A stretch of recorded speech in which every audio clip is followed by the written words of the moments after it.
Mais oh, qu'est-ce qu'elle fait cette femme dans mon champ? Elle doit glaner. Si personne ne sait qui c'est donc une inconnue. Et là, c'est à nous de vous résoudre l'équation. Ce tableau s'intitule Ruth et Bose. Il a été peint par George Frederick Watts en 1835. En fait, Ruth et Bose, c'est un célèbre couple biblique dont l'histoire est racontée dans l'Ancien Testament dans le livre de Ruth. Ruth, c'est la jeune femme au premier plan qui tient un ballot de grains d'orge dans ses bras, un peu moins gros que celui du servant à gauche, qui est de dos.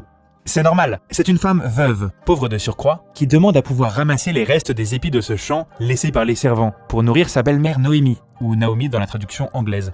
Le truc, c'est que dans la loi juive, elle a effectivement le droit de faire ça, mais pas sans l'accord du proprio.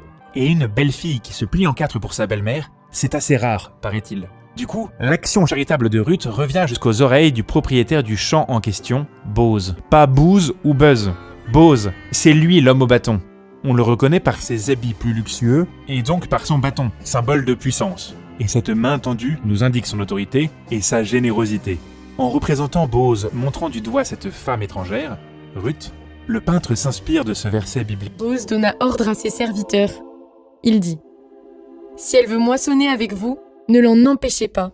Et même, laissez de vos gerbes à dessein, afin qu'elle les glane sans rougir, et que nul ne la blâme de glaner. » Cette insistance de Bose indique sa grande générosité à l'égard de Ruth.